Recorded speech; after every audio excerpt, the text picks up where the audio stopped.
जय हिंद दोस्तों। तो हम बात करने वाले हैं बहुलक निकालने के बारे में। ठीक है, बहुलक कैसे निकालते हैं। तो सबसे पहले देखिएगा, सवाल है आपका निम्नलिखित बटन का बहुलक ज्ञात करें। ठीक है, बहुलक ज्ञात करें। तो सबसे पहले देखिएगा, बहुलक ज्ञात करने के लिए आपको इसमें सबसे बड़ा वार्ता में सबसे बड़ा मान खोजना रहता है। ठीक है, तो बड़ा वार्ता में सबसे बड़ा मान खोजिएगा तो ये 27 है।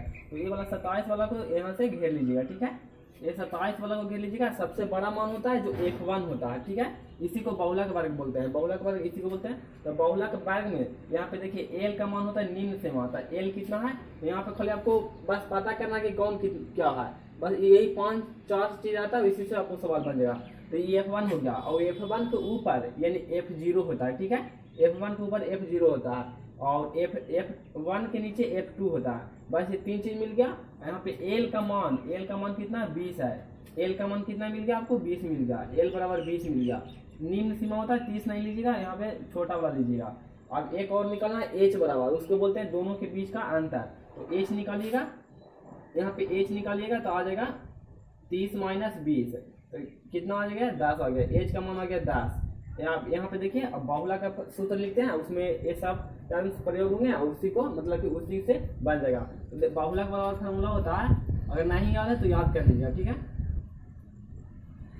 बहुलक बराबर होता है L plus F1 minus F0 बटा 2F1 minus F0 minus F2 into H होता है। ठीक है, इंटू H होता है। यही बहुलक का फॉर्मूला होता है। अगर आपको नहीं याद है तो याद कर लीजिएगा, इसी से सवाल बनता है। आपको L का मान पता है, F1 का भी मान पता है। F1 का मान 27 है, F0 का 23 है और F2 का मान 21 है। ठीक है, तो ये वाला पता है ये आपको, तो सब निकल जाएगा।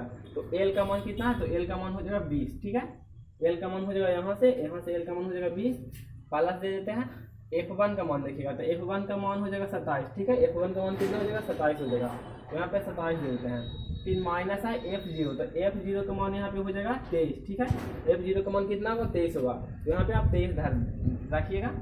अब बटा में 2F1 यानी 2 गुना F1 का मान 27 है। ठीक है, यहाँ पे F1 का मान 27 दे देते, F1 का मान 27 है माइनस F0 का 23 है और माइनस F2, तो F2 का देखिएगा, F2 का मान 21 है। ठीक है, F2 का मान कितना 21 है, तो वहाँ पे सिर्फ 21 पुट धर दीजिएगा, 21 यहाँ पे धर दिए और फिर गुना H देखिएगा, H का मान कितना है, अंतर दोनों के बीच का कितना है 10 है। तो यहाँ पे देखिएगा सब के बीच का अंतर 10 ही है, तो 10 ही होगा, तो यहाँ पे 10 लिख दीजिएगा। अब देखते हैं इसको कैलकुलेशन करते हैं, तो एक इधर लिखते हैं और 23 में से 27 गया तो 4 बचेगा, तो 20 प्लस 4 हो जाएगा। ठीक है, 4। अब बटा में हो जाएगा 27 गुना 54 और माइनस ए भी माइनस में है, ए भी माइनस में है, तो मतलब कि घाटेगा ही, ये दोनों जुट जाएगा लेकिन माइनस में ही रहेगा।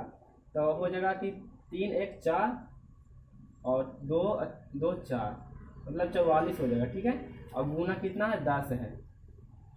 अब देखिएगा निकालिएगा तो आ जाएगा 20 प्लस घटाइएगा, तो अगर 54 में से 44 गया तो 10 बचेगा, तो 4 बटा 10 और गुना कितना है तो 10 है। अब 10 से 10 काट गया तो आ गया 20 प्लस 4 बराबर आ गया आपका आंसर 24। ठीक है, तो बहुलक निकल गया 24। ठीक है, इसी को निकाला था, ये 4 आ गया, 24 आ गया। तो बस इतना कि जो है 5 नंबर देता है। अगर आप बस आपको पता होना चाहिए कि F1 F0 F2 कौन है, L कौन है और H कौन है। ठीक है, तो आज के लिए इतना ही, मिलेंगे तब तक के लिए जय हिंद।